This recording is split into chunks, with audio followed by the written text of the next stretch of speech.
ya usherati, akafanya mambo ya uzinifu, akafanya mambo ya ukahaba, akafurahia dhambi. Unajua siongelei juu ya ukahaba peke yake. Dhambi si ukahaba peke yake. Dhambi ni nini? Kwa sababu mimi hainihusu maana sijafanya ukahaba. Dhambi, alipenda dhambi, uzinzi, ushirikina, ulevi, kusengenya, kupenda wivu, vijicho, uchawi, vyote hivyo ni dhambi. Na watu walikuwa wanapenda dhambi. Ona, alipenda dhambi na alitenda mambo mengi maovu, alifanya machukizo mbele ya Mungu, na tunaambiwa hasira ya Mungu, akafarakana na Mungu. Bwana akaleta wapenzi wengi wakamsongelea karibu, na wale wote wakafanya mambo ya kisherati juu yake, wakafanya dhambi na yeye, na wote wateule akawaambukiza ile dhambi. Bwana Yesu asifiwe. Nimekuja kujua kumbe unaweza kuwa wewe una dhambi, lakini kwa sababu unakaa na mtu mwenye dhambi anakuambukiza. Tunaambiwa Waashuri wateule, kwa sababu walikaa karibu na huyu mtu, wakaambukiza dhambi ya usherati. Kwa nini? Unaweza kuwa msafi ndio, lakini unaishikana naye ni nani? Unaishikana naye anaweza akakuambukiza ile dhambi anayoipenda. Kwa sababu tunaambiwa birds of the same feathers fly together. Ndege walio na mabawa ya kufanana wanapeperuka pamoja. Akatenda dhambi, akafanya dhambi, mpaka Mungu akawa na hasira juu yake. Bwana akaachilia pigo. Tunaambiwa Ohola akauliwa, na wale wapenzi aliowapenda wakaja wakamgeuka wakamuua. Baada ya kumuua Ohola, akabaki nani? Oholiba. Nashika hayo majina. Kaa vizuri, sikai kama uko kwako hapa. Kaa vizuri. Kaa hivyo ndio upate nafasi ya kulala, msisikize. Wako kanisa na wako kwa nyumba zao. Unajua kwa nyumba yenu ndio nalala hivi, ukiachilia mguu huku. Lakini hapa watalala pasta. Unaomba kikao ukiwasema basi kaeni amstarehe. Watakaa wengine mguu kule, wengine mguu kule. Utashtuka kanisa nzima imelala.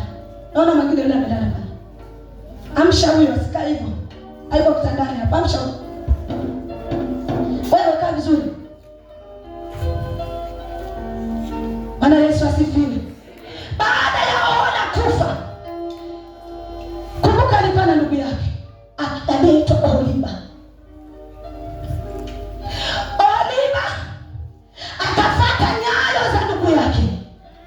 Baada ya kuona yote ndugu yake aliyopitia, yote ndugu yake, Mungu na ghadhabu iliposhuka juu yake, lakini Oholiba hakuogopa ile ghadhabu ya Mungu. Oholiba akafuata nyayo za Ohola.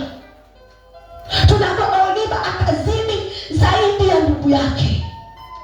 Oholiba akafanya dhambi zaidi ya ndugu yake. Yesu asifiwe. Hawa watu ukipenda dhambi mnafananishwa kuwa watoto wa mama mmoja. Mkiwa wazinzi mama yenu ni mmoja, baba yenu ni mmoja. Mkiwa wachawi mama yenu ni mmoja, baba yenu ni mmoja. Mkiwa walevi mama yenu na baba yenu ni wamoja. Haijalishi umezaliwa Tanariba, haijalishi umezaliwa Kaloleni, bora wewe ni kama sote tumegawanya mama mmoja. Bwana Yesu asifiwe. Bwana Yesu asifiwe. Oholiba kafuata nyayo za ndugu yake, akafanya uzinzi zaidi ya ndugu yake, na tunaambiwa ya kwamba Bwana akakasirika. Kikombe kile alichokunywa ndugu yake chake kikawa kikubwa na kikajazwa zaidi, na akakinywea. Bwana Yesu asifiwe. Mimi niko hapa kwa dakika kidogo tu, ninaondoka. Unajua Mungu amekasirika na nini? Unajua Mungu amekasirika na nini? Tunatenda dhambi. Maana ukisoma hapo chini nakwambia, tena baada ya kutoka kwenye dhambi unaingia mahali patakatifu pangu na patia unajisi. Baada ya kutenda hizo dhambi uko nje, ukaingia kwa nyumba, ukaitia unajisi. Na kwa sababu wewe una pesa, wewe una magari, una mapikipiki, una mashamba, pasta akasema siwezi kumwambia, sababu nikimwambia atatoka, siwezi kumrekebisha, maana nikimrekebisha atakasirika, akikasirika kupoteza mshirika wa maana, akikasirika sijui nini. Hiyo ndio Biblia inasema ukapaka mawanja machoni pako, ukafanya mzuri juu yao ili wasielewe. Leo nimekuja nikwambia ya kwamba hata kama wewe ni nani, dhambi ni dhambi na tutakemea dhambi. Kama wewe ni nani nitakwambia, kwa sababu haina haja tutie unajisi patakatifu kwa sababu ya kuangalia mwili. Hii leo si nzuri, uipende tu hivyo hivyo.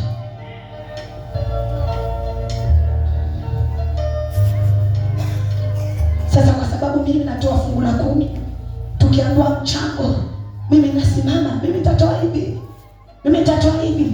Kwa hivyo hata ukamuone anakunywa pombe pale, lakini huwezi ukamwambia. Umuone anaroga mwenzake, lakini nikimwambia atatoka. Umuone ni mzinzi, nikimwambia atanielewaje? Atatoka. Bwana asema hivi, wahubirie maovu yao. Neno la Bwana limesema hivyo. Bwana asema hivi, ewe mwanadamu, wahubirie maovu yao na uambie kweli yao. Waambie ya kwamba nyinyi mnachokifanya hakifai, kwa sababu wametenda dhambi, tena wamekaingia patakatifu pangu wakapata najisi, mkapatia uchafu. Tena mchungaji anawabembeleza kwa sababu mkiambiwa mtatoroka. Kwa hiyo anakubembeleza kwa sababu ukiambiwa utachanga tena. Mchungaji anakubembeleza kwa sababu ukiambiwa utakasirika. Leo nimekuja nikwambie, sitabeba dhambi yako. Nitakwambia kweli ili kweli kwake huru. Nitakwambia kweli ili kweli kufungue. Nitakwambia kweli ili kweli kuinue. Nitakwambia kweli ili ubarikiwe, ufunguliwe mwanangu. Bwana Yesu asifiwe. Bwana Yesu asifiwe. Eti nikimwambia na hatuna mwimbaji hapa ndani, ataondoka, tutaimbiwa na nani? Nikimwambia hatuna mpigaji, akiondoka tutapigiwa na nani? Umepaka mwanja machoni pako, umeleta watu wanafurahia kwa ajili ya kahaba aliingia ndani ya nyumba. Umepaka wanja, unamfurahia mtu aliyekesha kuroga mtu. Leo hii unamfurahia, maana ukimwambia atatoka, chombo kitapigwa na nani? Kwa hiyo na wewe unamshangilia, unambembeleza kwa sababu nikimwambia atatoka. Dhambi iko na Bwana amesema nitawafanya kuwa mifano kwa wanawake wengine.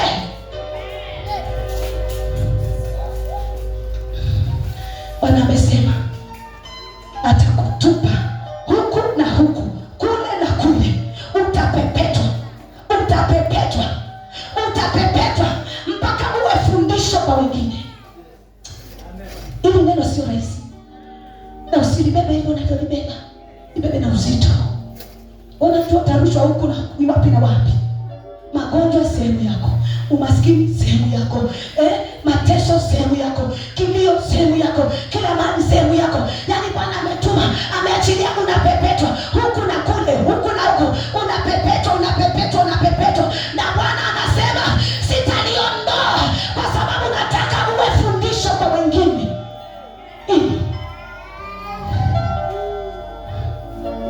Bwana Yesu asifiwe. Bwana Yesu asifiwe. Leo tuko kwa ibada ya toba.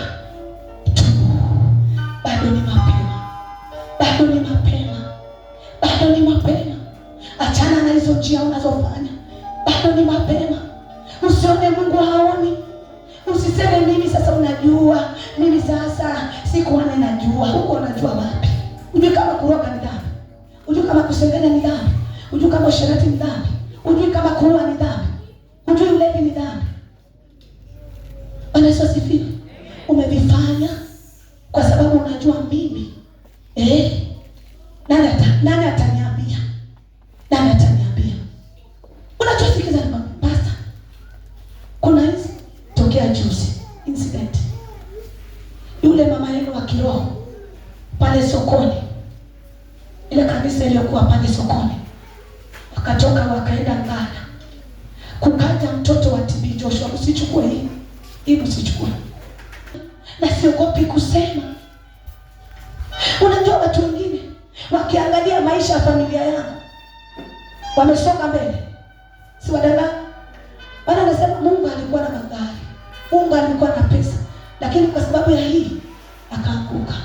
ana pesa. Mimi sitapita na hapo. Umekuwa nini? Fundisho. Watu wanasoma kupitia kwako. Lakini Simeoni akaambiwa na Roho wa Bwana, hautakufa mpaka utakapoona Kristo. Na wakati alipomwona Kristo akamwambia Mungu, naweza ukanichukua na amani. Leo nimekuja nikwambie, utakapomwona Kristo Bwana anaweza kukupa amani tena. Utakapomwona Kristo, Kristo anaondoa dhambi zote. Utakapomwona Kristo umepata msamaha wa kweli. Utakapomwona Kristo umekombolewa kweli. Utakapomwona Kristo Bwana atasimama na wewe, anasema nuru itaangaza ndani yako baada ya kumwona Kristo. Bwana Yesu asifiwe. Hapo pata hii toba leo, nuru inaangaza ndani yako. Utakapopata hii toba ya leo, nuru itaangaza ndani yako. Mwangaza wa Mungu utakumulika. Sisi tulikuwa kwa kesha juzi na Roho alitembea sana. Tulikuwa watu wazima 4 na watoto wangu watatu. Tulikuwa watu 7. Na malaika walikuwa wamezunguka kwenye jengo. Na Bwana akaitikia maombi yetu. Bwana Yesu asifiwe. Nikesha ujana lakini ya juzi haikuja. Na tuliomba more than 2 hours. Na Bwana akasema nitawafanyia jambo kubwa. Bwana Yesu asifiwe. Bwana Yesu asifiwe. Leo Kristo akiingia ndani yako, ruhusu umuone. Ruhusu Kristo umuone leo. Na utakapomwona Kristo, mambo yako yatabadilika, maisha yako yatabadilika. Mungu atafungua kazi zako, Mungu atafungua maisha yako. Kama ulikuwa unapenda dhambi, Mungu anaiondoa, badala ya giza anaweka nuru ndani yako. Maana baada ya Kristo kuzaliwa, ndipo Simeoni akamwambia ninaweza nikaenda na amani. Baada ya Kristo kuzaliwa ndani yako leo, enda na amani mwanangu, enda na ufanisi mwanangu, enda na baraka mwanangu, enda na msamaha mwanangu, enda na kila kitu kinachokuhitaji kwa maisha yako. Na Yesu asifiwe. Na Yesu asifiwe. Mimi baada ya toba hii najua ile shida na mimi hata yangu imeondolewa. Maana Mungu alinena na mimi juzi Friday na akaniambia, najua unachokililia lakini usilalamike. Tumika. Komboa hawa watu wangu mwanzo. Mwingine niachie. Usijali kuhusiana na pasta yule nilimalizana na kitambo. Kwa hiyo ni wewe sasa ubaki. Usimame na watu wangu wakomboe. Maana nilikuita kwa ajili ya watu kama hao. Nikamwambia Mungu nakushukuru. Kumbe toba imekubaliwa. Na nilikuwa nachukia sana watu wanaotenda dhambi. Kumbe Mungu sifai kuwachukia. Nafaa niwarekebishe. Nafaa niwaambie kweli. Ili kweli waeke huru. Ili kweli watetee. Ili kweli niwapiganie. Leo nimekuja niwaambie. Wakati Kristo akizaliwa leo baada ya toba, nuru iangaze kwenu. Amani iwe juu yenu. Mambo yenu yafunguke. Muanze mwanzo mpya. Muachane na maisha ya dhambi. Muachane na maisha ya kuchekwa. Maisha ya kilio Mungu ayaondoe. Yaani baada ya kuzaliwa Kristo ndani yako, Bwana achilie kicheko kwa maisha yako. Simama kwa miguu yako. Nimewambia sitahubiri muda mrefu. Kile Mungu alinituma nimekisema. Ukijua hauko sawa, tubu dhambi. Kwa sababu hii kuingia kanisani ukijua unamkosea Mungu, Mungu atakulipa, Mungu atakupiga, Mungu atawapiga.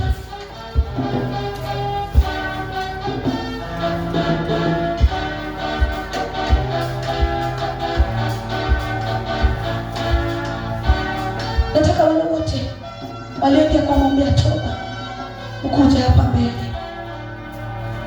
Na wewe ambaye kuingia maombi ya toba, usiwe na wasiwasi. Ni toba nimekwambia. Kuna watu waliingia kwa toba lakini toba zao zilikataliwa. Wewe kuingia, toba yako inaweza kubalika.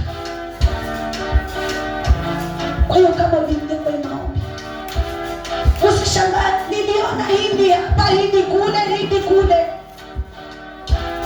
Hayo niliona hindi. Si wengi niliona na sina wasiwasi na hiyo. Hindi kule na mwagia dawa upone wana